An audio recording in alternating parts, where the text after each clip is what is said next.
dia, estamos aqui hoje para mais uma aula da nossa Escola Bíblica Dominical. Eu não sei se é a primeira vez que você nos assiste, se você já acompanhou a nossa aula na semana passada, mas independente de tudo isso, nós queremos mais uma vez estudar as Escrituras Sagradas, estudar um livro, um parágrafo, na verdade, do livro de Efésios. Esse é o texto que nós temos trabalhado na nossa Escola Bíblica Dominical. Felizmente, agora nesse momento, nós temos trabalhado com vídeos por meio do YouTube, justamente porque nós não podemos estar reunidos presencialmente. Algumas instruções antes da gente começar essa aula que são muito importantes. Por exemplo, em alguns momentos durante essa aula, eu vou pedir para você dar um pause aí nesse vídeo e fazer uma atividade.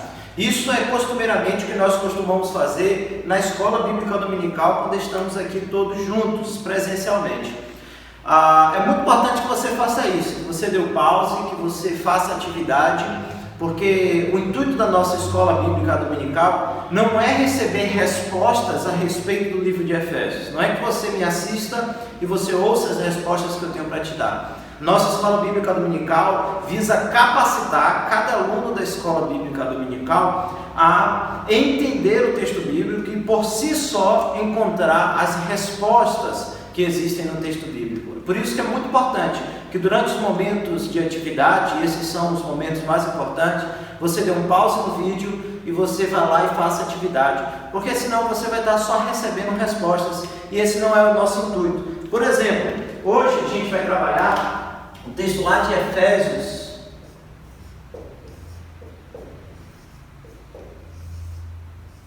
do capítulo 3, o versículo 1 até o versículo, deixa eu pescar aqui, até o versículo 13.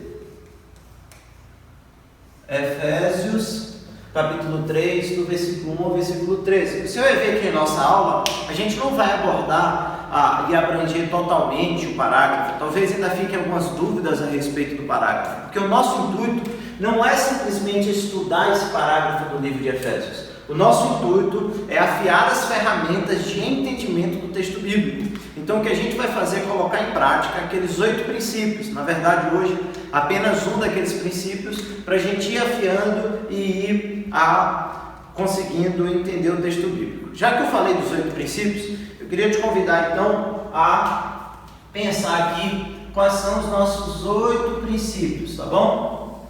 Se é a primeira vez que você assiste a nossa aula, ou é a segunda vez que você assistiu pela primeira vez a nossa aula no último domingo, gravado aí no YouTube, a gente trabalha com 8 princípios de interpretação bíblica.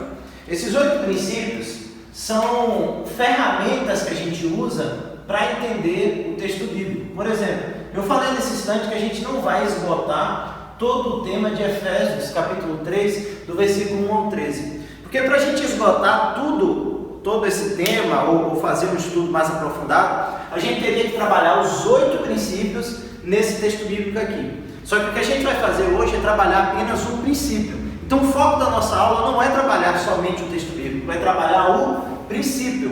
É a gente ir aprendendo com esses princípios a como estudar o texto bíblico, e daqui a uns dias, quando a gente tiver com as nossas ferramentas afiadas, e quando a gente tiver aí um conhecimento profundo a respeito desses princípios, a gente vai lá colocar em prática todos esses princípios em um único texto bíblico, tá bom? Eu queria te pedir então que você desse um pause agora na nossa aula. Você vai pausar e você vai tentar lembrar quais são os nossos 8 princípios. Se é a primeira ou segunda vez que você está assistindo a nossa aula, ou se você não sabe ainda, você já deveria saber. Eu quero te pedir que você então pause nesse momento, pegue uma folha de caderno, uma folha em branco aí, para anotar os 8 princípios. Se você já sabe, dá um pause aí e tenta lembrar os 8 princípios, beleza?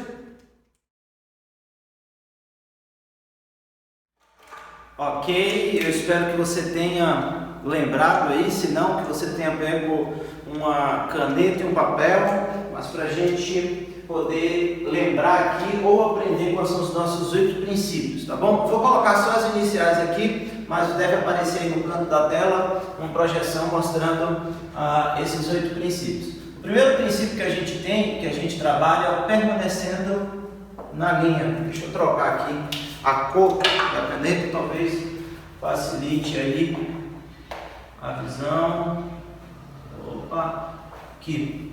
O primeiro princípio, então, que a gente trabalha, inclusive foi o princípio trabalhado na última aula, na aula passada, é o permanecendo na linha, tá bom? Outro princípio que a gente trabalha aqui, e que vai ser o princípio de hoje, que a gente vai colocar em prática, é o textos e pressupostos.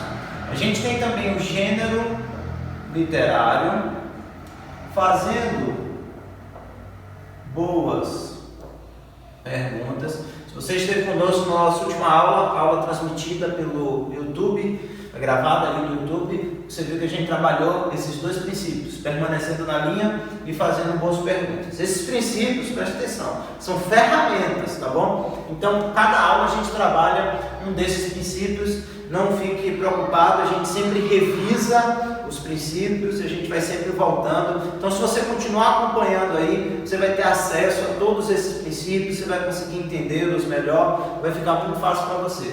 Outro princípio que a gente estuda aqui é o instruções para viagem. Um princípio muito importante, a gente vai ver um pouquinho desse princípio hoje, embora não seja o princípio foco. Outro princípio importante é a estrutura do texto. A gente vai estudar isso também hoje, a estrutura do texto.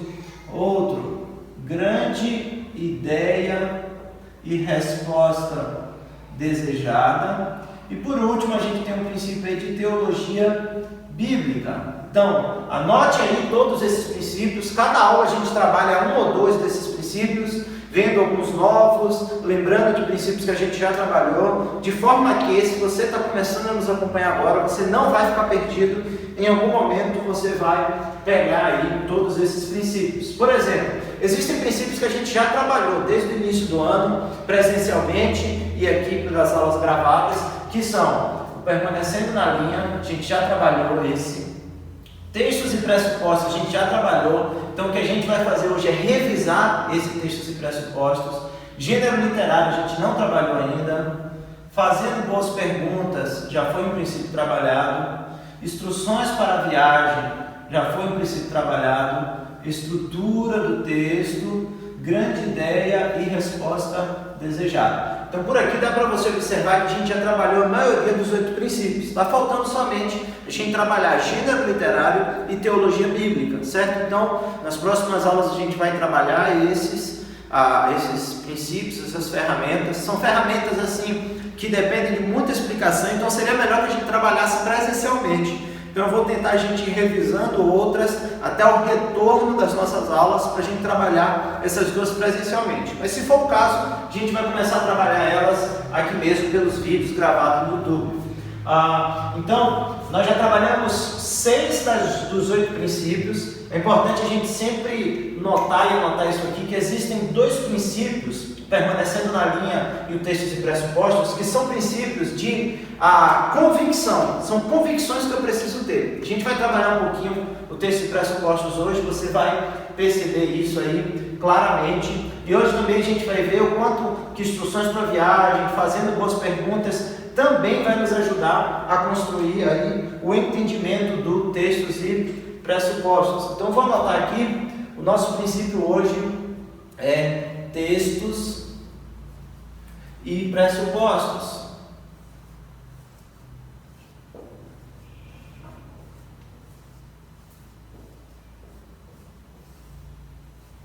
Textos e pressupostos é hoje o assunto da nossa aula. Para a gente entender, a gente sempre trabalha com 2 perguntas a respeito de cada ferramenta dessa que a gente trabalha aqui. Primeiro a gente pergunta o que é esse princípio, para a gente entender o que é que esse princípio quer dizer para a gente, o que é que ele significa. Textos e pressupostos é mais ou menos o seguinte: todas as pessoas têm pressupostos, aqui representados pela letra P, certo? O que são esses pressupostos? Estou tentando melhorar a letra, na verdade estou piorando. O que são esses pressupostos? Os pressupostos são conhecimentos prévios que a gente tem a respeito das coisas. Por exemplo, vivendo numa comunidade de fé, a gente costuma ouvir bastante a respeito de Bíblia e a respeito de significado de algumas coisas da Bíblia. E isso vai formando em nossa mente um pressuposto, que é um conhecimento prévio a respeito de alguma coisa. De modo que, às vezes, quando a gente vai ler um versículo da Bíblia, a gente já vai ler esse versículo contaminado, e aqui eu uso essa palavra contaminada de maneira pejorativa mesmo, a gente vai ler o versículo contaminado por uma perspectiva errada do texto bíblico. O nosso pressuposto nos faz analisar e entender o texto bíblico de maneira errada. É mais ou menos o seguinte: quando eu tenho o meu pressuposto, e o meu pressuposto influencia a maneira como isso aqui é uma Bíblia, como eu interpreto o texto bíblico. Então a Bíblia aqui está representada por esse T, nesse formato de Bíblia. Então, quando o meu pressuposto, o conhecimento prévio que eu tenho a respeito do texto, de uma expressão, de alguma coisa a respeito da Bíblia, influencia a minha interpretação, isso pode acabar gerando uma interpretação errada. Principalmente se eu ouço pessoas ensinarem errado a respeito da Bíblia. Hoje em dia é muito comum a presença de falsos mestres. Na verdade, sempre foi muito comum. Mas hoje eles estão na televisão, eles estão na rádio, e talvez eles estejam até dentro das nossas igrejas. E esse ensinamento errado a respeito das Escrituras acaba contaminando o nosso coração. É importante eu te falar, contudo, que a questão de ensinamento errado não tem somente a ver com a questão de falsos mestres.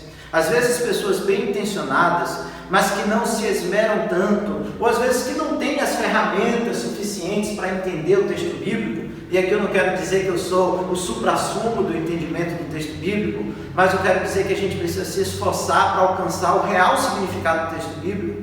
Voltando, essas pessoas bem intencionadas às vezes acabam ensinando coisas erradas a respeito das Escrituras. Talvez porque elas já foram ensinadas de maneira errada. Talvez porque elas construíram pressupostos que, quando elas vão tentar entender o texto bíblico, elas interpretam o texto bíblico de acordo com esses pressupostos. E a verdade é que isso é um grande erro.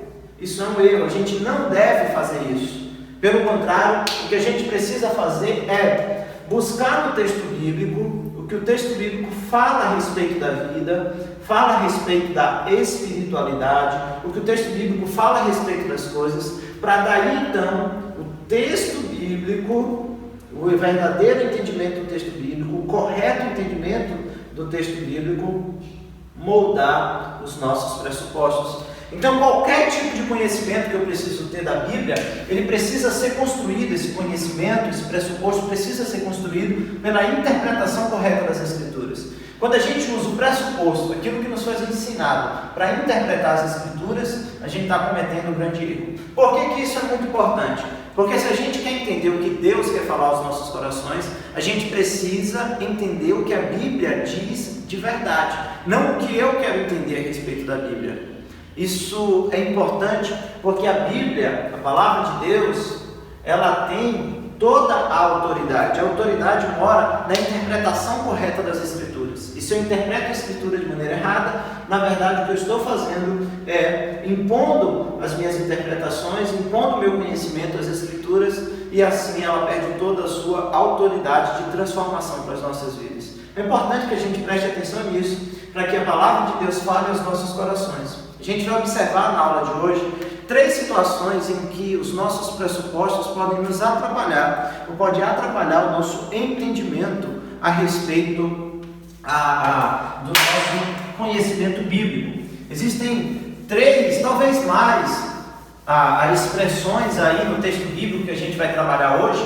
Então, o princípio que a gente vai trabalhar hoje é textos e pressupostos, certo? Nesse parágrafo aqui. Existem 3 expressões aí que podem ser mal entendidas se a gente for tentar entender essas expressões de acordo com os nossos pressupostos. Deixa eu pegar outra cor de caneta aqui. A primeira expressão que a gente pode notar aí, e se entendida da maneira errada, esse pincel está ruim, vou usar o livro, que a gente pode entender da maneira errada é o prisioneiro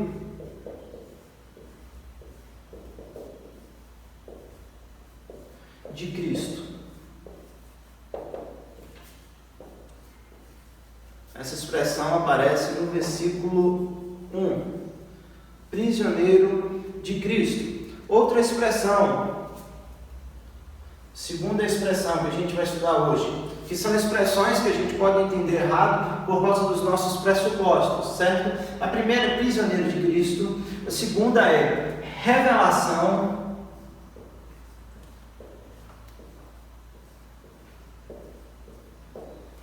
do mistério. versículo 3.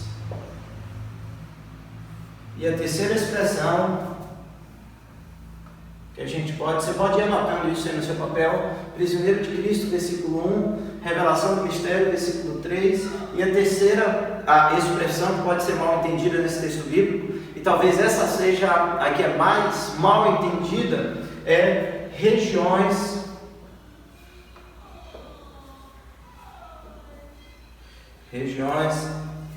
celestiais.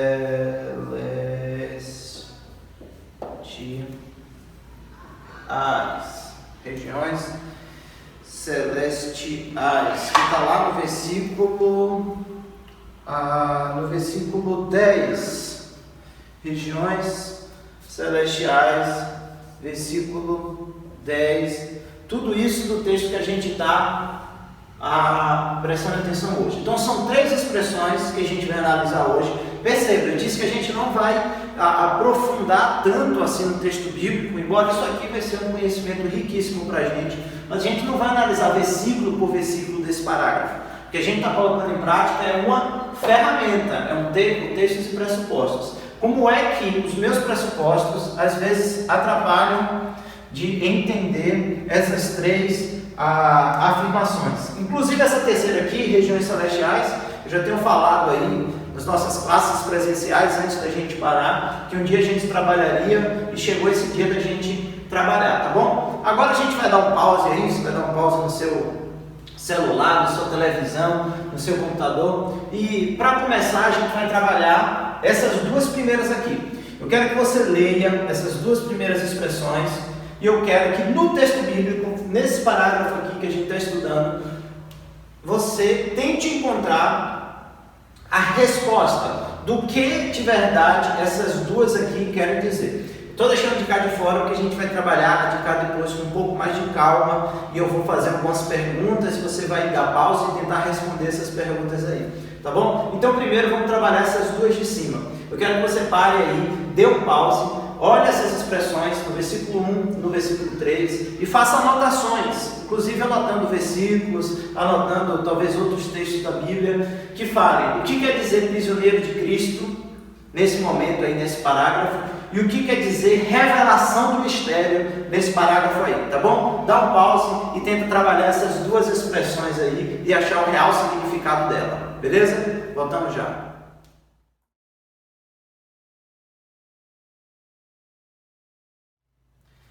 Ok, pessoal, estamos de volta. Espero que você tenha dado pause aí para poder trabalhar essas duas primeiras expressões que a gente falou. E agora no quadro aqui a gente vai desenvolver a primeira delas, que é o prisioneiro de Cristo. Espero de verdade que você tenha feito aí anotações. Eu vou abrir aqui a minha Bíblia para a gente ler. No versículo 1, lá no início do parágrafo que a gente está estudando hoje, Paulo diz assim: por esta razão eu, Paulo, prisioneiro de Cristo Jesus, por amor de vocês, os gentios. Então existe aí uma partícula, uma ideia, essa ideia de prisioneiro de Cristo Jesus, o prisioneiro de Cristo, como a gente anotou aqui no versículo 1, que a gente precisa entender o que é que isso significa. Primeiramente, eu queria te perguntar aí, você não vai ter como me responder, mas quando você leu essa expressão, qual foi a primeira coisa que veio à sua mente? Prisioneiro de Cristo. O que é que Paulo está dizendo a respeito disso? O que é que isso tem a ver com o todo da carta de Efésios, com aquilo que Paulo está escrevendo? Talvez na sua mente um pressuposto que você carrega tenha te levado a entender prisioneiro de Cristo, não de uma maneira literal, mas de uma maneira figurada. Talvez você tenha entendido prisioneiro de Cristo porque Paulo, na verdade, agora é alguém que é devoto a Cristo Jesus e por causa disso tem que obedecer a Cristo. Talvez você tenha entendido aí, ou até talvez você já tenha ouvido alguém falar de diversas interpretações dessa ideia de prisioneiro de Cristo. Mas o que a gente precisa saber é que essa expressão, e talvez ela seja mais fácil das três que a gente colocou aqui para trabalhar, a gente colocou prisioneiros de Cristo, regiões celestiais é a terceira, e a segunda é, deixa eu pescar, revelação do mistério. Então talvez essa seja mais fácil da gente entender, porque prisioneiro de Cristo, na verdade, quando Paulo escreve isso aqui, Paulo está querendo escrever de maneira literal. Ele é realmente prisioneiro. Ele não é a ideia de uma ideia figurada de alguém que tem que obedecer a Cristo por causa de alguma coisa. O que Paulo está escrevendo aqui é que ele literalmente está preso. Primeiro a gente precisa entender que essa é uma expressão ligada a Paulo, certo? Ele está falando: eu, Paulo, prisioneiro de Cristo. Então, prisioneiro de Cristo é uma atribuição dada a Paulo. Em outros versículos desse texto bíblico, a gente vai perceber isso claramente aí. Por exemplo, a gente tem aqui no capítulo 3, versículo 13, por exemplo, vou pegar minha Bíblia, capítulo 3, versículo 13, que é o último versículo, em que ele abre falando do prisioneiro de Cristo, e ele abre e ele termina o texto, o parágrafo, fazendo a menção a isso. O que é que ele diz no versículo 3? Eu estou falando aqui, capítulo 3, versículo 13. É um outro momento em que isso aqui aparece. Olha o que é que ele diz: portanto, eu peço que vocês não desanimem por causa das minhas tribulações. Então Paulo diz: eu estou passando por tribulações. Que tribulação é essa? A tribulação que Paulo está enfrentando é a prisão. Olha como isso se repete, capítulo 4, versículo 1. Como Paulo fala disso novamente, 4, 1. Paulo diz o seguinte: por isso eu, prisioneiro no Senhor. Então de novo ele repete essa expressão. Lá no, deixa eu ver aqui outro, 6:20, ele vai dizer o seguinte: pelo qual sou embaixador em cadeias. Outro aqui, 6:20. Então a gente tem no 3:1 essa expressão, no 3:3 uma ideia dessa expressão, no 4:1 aparece a expressão de novo, e no 6:20 aparece uma ideia também relacionada a essa ideia de preso. No 6:20, inclusive, fica mais claro ainda, ele diz assim: pelo qual sou embaixador em cadeias. O que Paulo está dizendo é que realmente ele está preso quando ele está escrevendo isso aqui.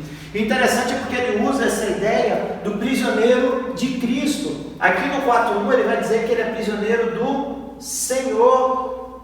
Por quê? Primeiro porque Paulo, um R aqui, do Senhor.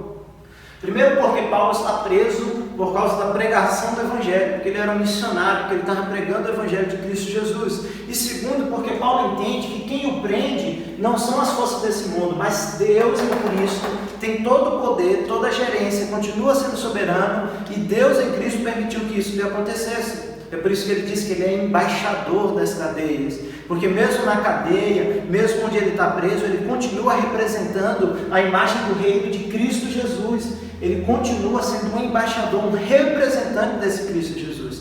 Quando a gente lê então esse versículo, a primeira coisa que precisa vir à nossa mente é prisioneiro de Cristo. Isso não é algo figurado, isso não quer dizer que Paulo obedece a Cristo. Outros textos bíblicos podem dizer isso. Quando eu digo que Paulo é prisioneiro de Cristo Jesus, isso não pode ser algo interpretado a mim. Eu não posso, quando falar, dizer: olha, eu que sou prisioneiro de Cristo Jesus, a não ser que você queira dizer outra coisa. Mas se você quer dizer o que Paulo quer dizer, só Paulo pode dizer isso, porque Paulo está realmente preso. Ele é um prisioneiro de verdade, literalmente.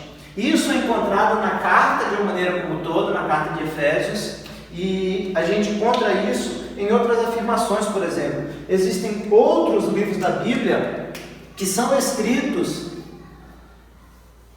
da prisão. Filemon é um desses livros, Filipenses é um desses livros, Colossenses é um desses livros, e Efésios é um desses livros. Esses 4 livros aqui foram escritos por Paulo na sua primeira prisão. É importante a gente fazer essa observação. Primeira prisão. Isso quer dizer o quê? Quando Paulo ele escreve essa carta, Paulo está preso. Preste atenção, você que já tem acompanhado a nossa aula desde os primeiros dias, o primeiro princípio que a gente trabalhou foi instruções para a viagem, que é um princípio que trabalha o nosso entendimento para aquilo que a gente vai encontrar durante o estudo da carta de Efésios. Lembra lá que a gente estudou qual a situação de vida de Paulo, e a primeira coisa que a gente pontuou lá é que Paulo estava preso lá na sua primeira prisão. Então, um dos nossos princípios, eu acabei apagando ali, mas um dos nossos princípios, instruções para viagem, já nos preparou para esse momento. Quando a gente estudou, colocou em prática o princípio, a ferramenta, instruções para viagem, a gente já tinha percebido que Paulo estava preso. E aí a gente tinha pensado somente na carta de Efésios. Mas aqui agora eu estou ampliando o conhecimento, dizendo o seguinte: olha, Colossenses, Filipenses e Filemon também foram cartas escritas por Paulo enquanto ele estava preso, enquanto ele estava em prisão. Então isso aqui é muito importante a gente ter essa noção. Por que eu anotei aqui primeira prisão? Porque Paulo, na verdade, ele vivenciou uma segunda prisão, que inclusive é a prisão na qual ele escreve a carta de 2 Timóteo.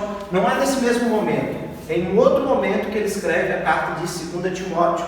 Inclusive, lá em Filipenses, por exemplo, Filipenses, capítulo 2, versículos 24, a gente encontra aí uma menção ou uma ideia de que Paulo seria solto dessa primeira prisão.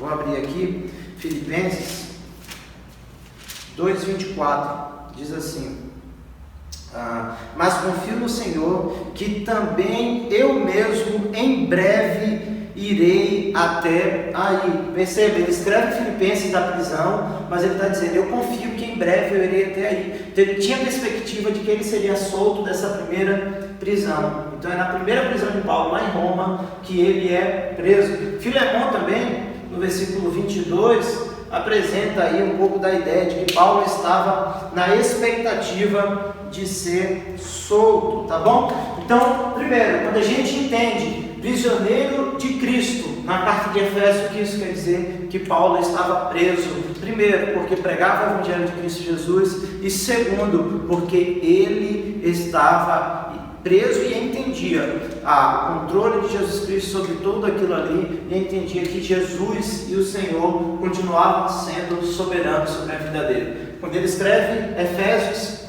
Colossenses, Filipenses e Filemon, ele está preso, por isso ele fala prisioneiro do Senhor. Entendeu melhor essa expressão? Vamos lá então para a segunda expressão que a gente pode observar: revelação do mistério. O que isso quer dizer? Ok, vamos voltar aqui para a nossa aula, agora fazendo aí a segunda parte, a segunda expressão, que é a revelação do mistério, que está lá no versículo 3. Antes, lá atrás, lembra quando eu falei para vocês darem um pause, trabalhar o prisioneiro de Cristo e também o revelação do ministério. Do mistério, né? Não do ministério, do mistério. Primeiro a gente tem que ler lá o texto bíblico. Vamos observar o que é que diz lá no versículo 3. Paulo diz assim: pois segundo uma revelação me foi dado, né? Aí Paulo, me foi dado a conhecer o mistério. Então, segundo uma revelação, foi dado a Paulo a conhecer o mistério. Essa palavra sempre é cercada de muito mistério, né? Mistério é sempre cercado de muito mistério. E a gente acaba, talvez, interpretando isso errado por causa dos nossos pressupostos. Talvez a primeira coisa que veio na sua mente quando falou de mistério aí seja uma coisa de outro mundo, seja uma revelação especial. Inclusive em tempos em que a gente vive muito isso na televisão, em algumas igrejas, essa questão da nova revelação. E aqui eu não quero fazer a defesa ou o ataque a essas revelações, mas eu quero dizer que, na verdade, aqui nesse texto bíblico, o mistério não tem nada a ver com isso, e que, pelo contrário, parece que Paulo constrói uma ideia de mistério muito contrária a essa ideia da nova revelação, de algo que você não sabia e que eu vou te revelar aqui agora, porque, na verdade, Paulo, quando escreve isso, estava revelando algo novo, só que esse algo novo a gente já tem. Então ele estava revelando algo novo, revelação do mistério, para aquele público, para aquelas pessoas que estavam recebendo as Escrituras.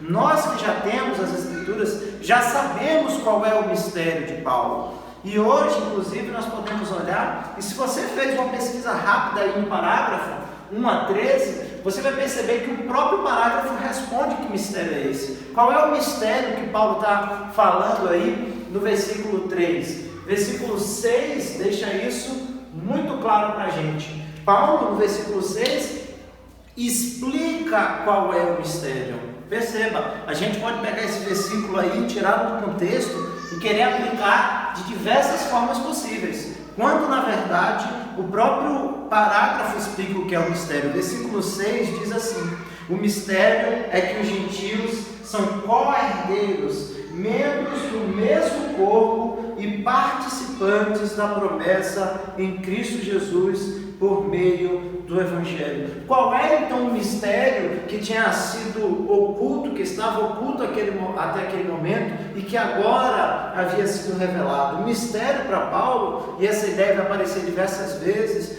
em Efésios, algumas vezes nesse parágrafo, em Colossenses isso vai aparecer também muito claro, é a ideia de que os gentios são co-herdeiros na família de Deus, são participantes também da família de Deus. Se você se lembra da aula passada, a gente explicou isso aqui mais ou menos assim: existiam dois povos, esses aqui representando os judeus, e existia um outro povo, são os gentios.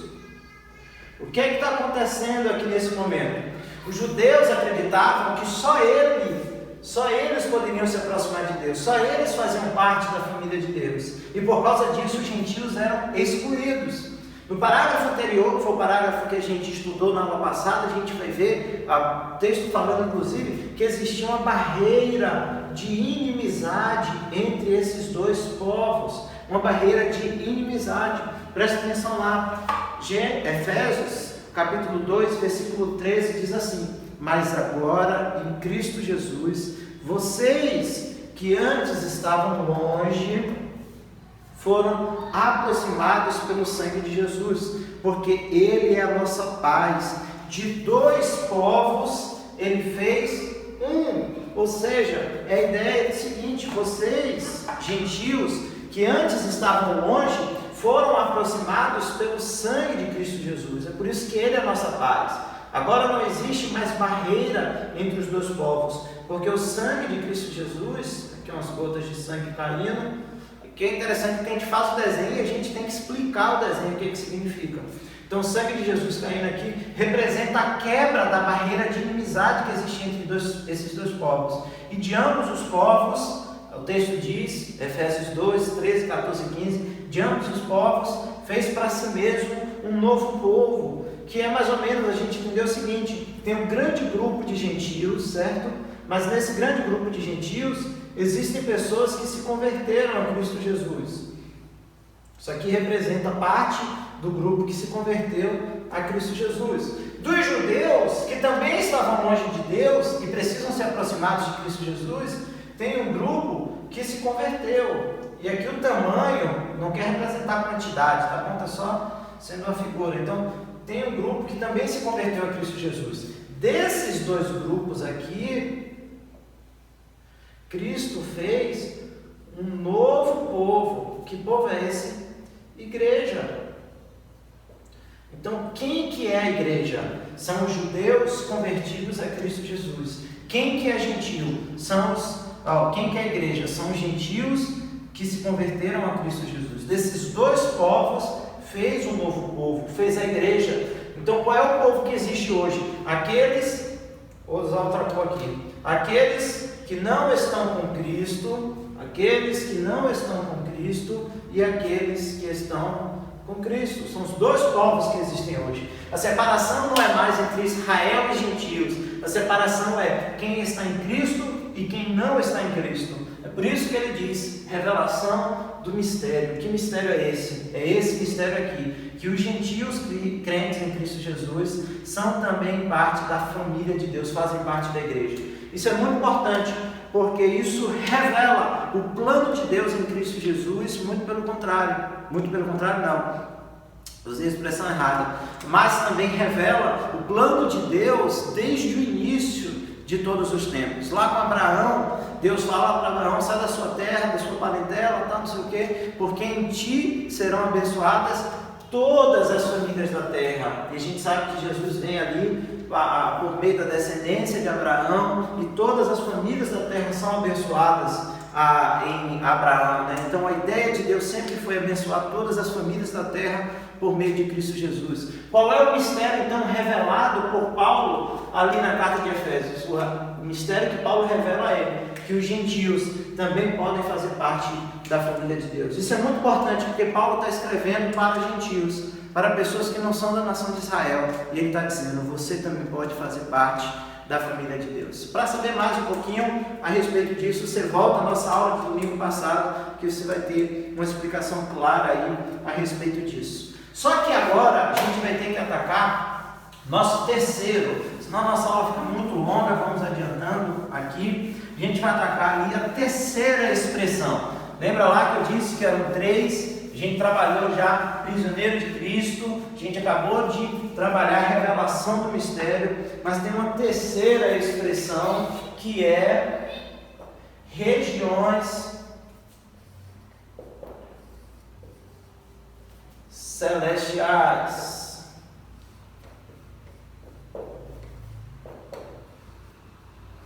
Que aparece lá no versículo 10. Agora você vai ter que dar pausa novamente aí no seu celular, e eu quero que você preste atenção qual que é a atividade nesse momento. Se você não fizer, você não vai exercitar aí essa ferramenta que a gente vai usar agora. O que a gente vai apropriar agora é da ferramenta fazendo boas perguntas. E eu quero que você faça algumas boas perguntas para esse texto bíblico. Por exemplo, eu quero que você procure todas as vezes que essa expressão regiões, eita, faltou o aqui, regiões, tá bom? Regiões celestiais, todas as vezes que essa expressão regiões celestiais aparece, regiões, tá certo? Minha cabeça aqui, regiões celestiais aparece, fiquei em dúvida se tinha escrito certo. Todas as vezes que a expressão regiões celestiais aparece, e você vai pontuar aí. Eu já vou dar uma dica para vocês. Isso aqui aparece 5 vezes, tá bom? Então regiões celestiais aparece 5 vezes aí no texto bíblico, no livro de Efésios inteiro. Você vai pegar então o livro de Efésios inteiro, ver quais são as 5 vezes que regiões celestiais aparecem. E para cada vez que aparece essa ideia de regiões celestiais, eu quero que você responda a essas 4 perguntas que eu vou anotar aqui agora. Primeira pergunta: quem está lá? Então você vai olhar aí para essas 5 vezes que aparece, você vai perguntar: quem é que está lá? Quem é que está fazendo parte, compondo esse cenário aí? Outra pergunta, a segunda pergunta: o que está acontecendo? Então você vai olhar cada vez que aparece regiões celestiais e você vai responder essa pergunta: o que é que está acontecendo nas regiões celestiais? Outra pergunta que eu quero que você faça: qual é a nossa ligação? Terceiro: qual a nossa ligação?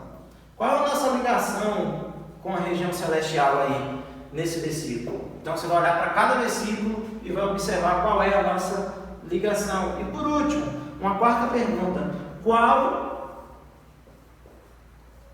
o significado para Paulo? Qual o significado para Paulo de regiões celestiais? Tá bom? Então qual é o exercício? Você vai dar pause, vai procurar as 5 vezes que regiões celestiais aparecem. Então você vai lá, primeira vez que aparece, e você faz essas 4 perguntas para a primeira vez. Quem está lá? O que está acontecendo? Qual é a nossa ligação? Qual o significado para Paulo? Aí você vai lá, procura a segunda vez que a expressão aparece, faz as 4 perguntas novamente. Dá pause aí, acha as 5 vezes que isso aparece e responda as 4 perguntas para 5 vezes. Voltamos já, não deixe de fazer atividade.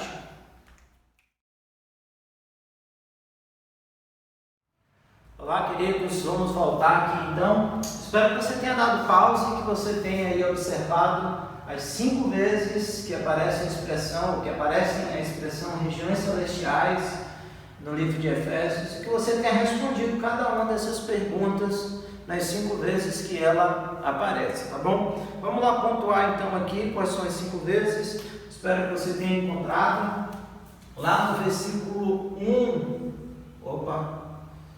No capítulo 1, versículo 3, ela aparece a primeira vez, não é isso? Capítulo 1, versículo 3, abençoado com toda sorte de bênçãos espirituais nas regiões celestiais. Capítulo 1, versículo 20, também aparece. Capítulo 1, versículo 20, deixa eu ver aqui minhas anotações, eu também fiz a atividade. 2, capítulo 6, capítulo 2, versículo 6, ressuscitou, aqui, 2, 6, ok? Lá no capítulo 3, que é o texto que a gente está estudando, aparece, né? Capítulo 3, versículo 10, esse é o mais fácil, 3, 10, que é justamente o texto que a gente está trabalhando. Se você tentou encontrar aí 5 vezes fora esse que você teve dificuldade, esse era o 5º, capítulo 3, e por último, lá no capítulo 6, versículo 12, capítulo 6, versículo 12 também aparece. Então são essas 5 vezes que aparece a expressão regiões celestiais, tá bom? Agora a gente não vai mais trabalhar aqui com o quadro, eu vou olhar aqui o meu resumo da atividade que eu fiz. A gente vai lendo versículo por versículo, respondendo as perguntas, e vai aparecer um quadro para você aqui do meu lado com as respostas, né? Então vamos lá. Primeiro, capítulo 1, versículo 3, o que é que diz? 1, 3, aquele primeiro lá. Vamos trabalhar junto aqui.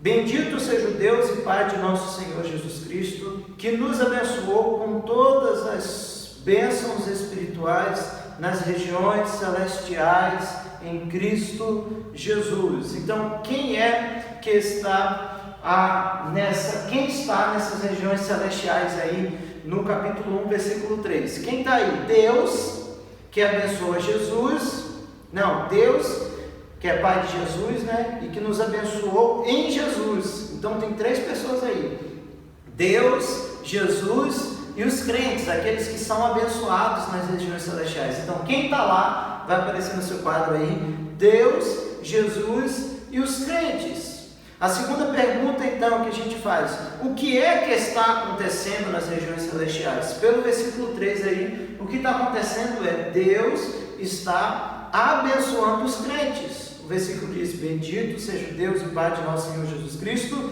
que nos abençoou com todas as bênçãos espirituais nas regiões celestiais. O que está acontecendo? Deus está abençoando os crentes. Quem está lá? Deus, Jesus, Deus Pai, Jesus e os crentes. O que está acontecendo? Deus está abençoando os crentes em Jesus, certo? A outra pergunta: qual a nossa ligação? A terceira pergunta: qual a nossa ligação? O que está acontecendo com respeito a gente? Nós estamos sendo abençoados. Então a nossa ligação com as regiões celestiais é sendo abençoados. E por último, a última pergunta aí: qual o significado para Paulo de regiões celestiais? No capítulo 1, versículo 3, o significado para Paulo é lugar onde Deus abençoa os crentes em Cristo Jesus. Esse é o significado para Paulo. Vamos correr um pouquinho. Capítulo 1, versículo 20. 1:20 diz assim: Ele exerceu esse poder em Cristo, ressuscitando-o dentre os mortos e fazendo-o sentar à sua direita nas regiões celestiais. Quem que está presente aí nas regiões celestiais, no capítulo 1, versículo 20? Quem está presente é Deus e Cristo.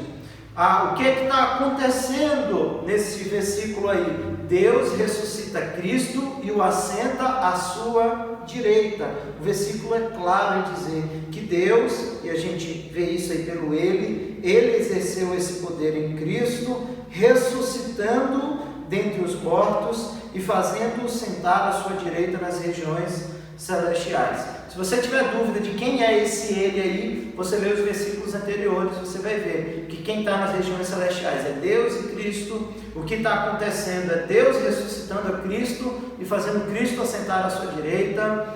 Qual é o nosso papel, ou qual é a nossa ligação? O versículo anterior vai deixar claro, os versículos anteriores, na verdade, o nosso papel, ou o que a gente deve fazer, nossa ligação aí, é ver a atuação de Deus. E por último, qual é o significado para Paulo de regiões celestiais? Para Paulo, regiões celestiais, no capítulo 1, versículo 20, é o lugar onde os crentes reinam.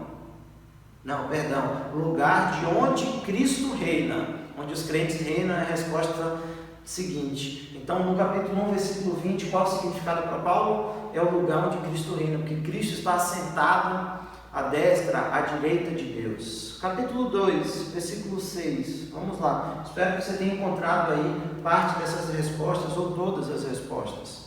E juntamente com Ele nos ressuscitou, e com Ele nos fez assentar nas regiões celestiais em Cristo Jesus. Antes estava dizendo que Deus ressuscitou Cristo e fez Cristo sentar nas regiões celestiais. Agora está dizendo que nós fomos ressuscitados e foi nos dado o direito de sentar com Cristo nas regiões celestiais. Então, quem que está aí nas regiões celestiais, nesse versículo? Cristo e os crentes, né? O versículo fala de Cristo e dos crentes. O que está acontecendo aí nesse versículo é a ideia de reino, de domínio, os crentes reinando com Cristo, né? Qual é a nossa ligação? Estamos com Cristo. Então o que está acontecendo é os crentes reinando com Cristo. Se antes era Cristo ao lado de Deus, agora está dizendo assim, e os crentes estão ao lado de Cristo. Então os crentes estão reinando com Cristo. A nossa ligação então, estar com Cristo nesse momento. E qual o significado para Paulo? É o lugar onde os crentes reinam. Os crentes estão lá reinando com Cristo nesse lugar. Vamos correr aqui, capítulo 3, versículo 10, que é o texto que a gente está estudando, diz assim: e isso para que agora, pela igreja, a multiforme sabedoria de Deus se torne conhecida dos principados e das potestades nas regiões celestiais. Quem está lá? Quem está presente nas regiões celestiais agora, nesse versículo? Vamos lá. Deus, os crentes, principados e potestades. Quem está lá nas regiões celestiais? Deus, os crentes ou a igreja, principados e potestades. O que está acontecendo aqui, capítulo 3, versículo 10, nas regiões celestiais? O que está acontecendo? A sabedoria de Deus está sendo manifesta por meio da igreja aos principados e potestades. E isso para que agora, o versículo diz, pela igreja, a multiforme sabedoria de Deus se torne conhecida. Então Deus está manifestando a sua sabedoria por meio da igreja lá nas regiões celestiais. A próxima pergunta: qual é a nossa ligação? A nossa ligação é, o que a gente tem a ver com isso? Que a gente manifesta a sabedoria de Deus aos principados e às potestades nas regiões celestiais. E por último, o que significa para Paulo regiões celestiais aí? Lugar onde os poderes e principados veem por meio da igreja a sabedoria de Deus. O que significa para Paulo? É o lugar onde principados e potestades vão ver por meio da igreja a sabedoria de Deus. Então a igreja é responsável por mostrar a sabedoria de Deus. Por último, capítulo 6, versículo 12. Vamos responder as 4 perguntas para a gente chegar ao final da nossa aula. 6:12 diz assim, capítulo 6, versículo 12: porque a nossa luta não é contra a carne e o sangue, mas contra os principados e as potestades, contra os dominadores deste mundo tenebroso, contra as forças espirituais do mal nas regiões celestiais. Por último, quem está nas regiões celestiais nesse último versículo? Vamos lá: os crentes, principados, potestades, príncipes do mundo das trevas, exércitos espirituais da maldade. Então quem está ali por último nas regiões celestiais? Os crentes de um lado e do outro lado tudo aquilo que é ruim. principados, potestades, príncipes das trevas e exércitos espirituais da maldade. O que está acontecendo? O que está acontecendo é uma luta. O versículo começa dizendo isso. Porque a nossa luta não é contra a carne e nem contra o sangue, mas contra todas essas coisas. Então o que está acontecendo nas regiões celestiais é uma luta, uma batalha. O que é que a nossa ligação, qual é a nossa ligação com as regiões celestiais? Entender que como crente nós temos que lutar contra as forças das trevas na dependência do Senhor. Então, a nossa ligação aqui das regiões celestiais com as regiões celestiais é entender que a gente tem que lutar espiritualmente, contra as forças das trevas. E por último, qual o significado para Paulo de regiões celestiais nesse versículo? É o lugar onde o crente, os crentes estão em constante luta contra as trevas e suas forças. Então, para Paulo, este é o lugar onde os crentes estão em constante luta contra o mal e contra as forças do mal. Interessante, porque a gente vai caminhando para o final da nossa aula e a pergunta que a gente tem que fazer é o seguinte: quando você olhou para essa expressão pela primeira vez, regiões celestiais, qual foi a primeira coisa que veio na sua mente? Provavelmente tenha sido o céu. Mas se você pensou que regiões celestiais é sinônimo de céu, talvez você não tenha entendido por completo o que significa regiões celestiais. Por quê? Porque os próprios versículos explicam para a gente que os crentes já estão lá, que os crentes estão lutando contra o diabo, que o diabo, as forças do diabo, as forças do mal também estão lá. Então não pode ser o céu da forma como a gente imagina o céu, da eternidade, do céu da eternidade. Parece que para mim, e parece que o texto bíblico e para Paulo, de acordo com aquilo que a gente extraído de qual o significado para Paulo, de cada um desses versículos, parece que as regiões celestiais é o local de onde Deus mostra aos crentes as suas bênçãos, o seu reino, a sua atuação.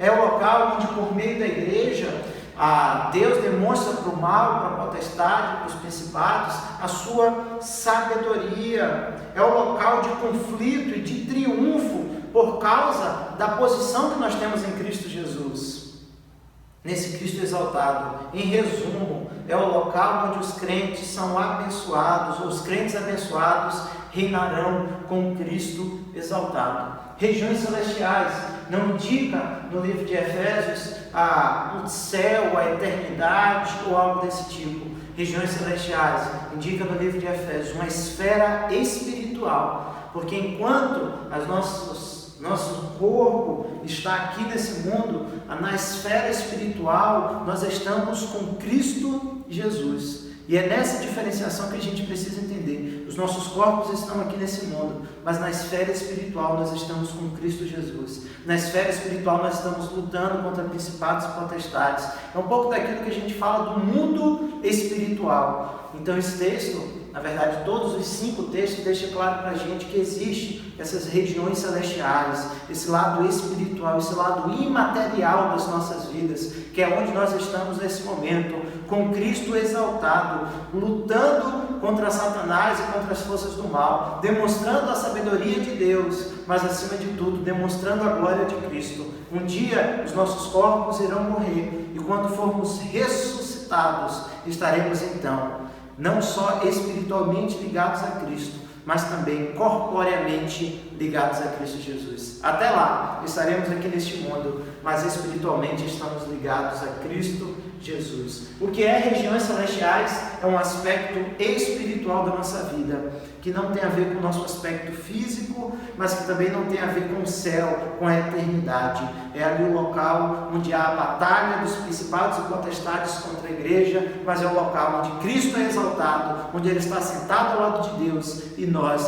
ao lado de Cristo. Que Deus os abençoe. Espero que essa aula tenha abençoado a sua vida. Observamos aí 3 expressões, 3 versículos que podem ser mal interpretados das Escrituras. E eu espero que essa aula de hoje tenha nos ajudado a entender que os nossos pressupostos não podem a interpretar o texto bíblico, mas o texto bíblico precisa formar os nossos pressupostos. Essa foi a ferramenta que a gente trabalhou hoje.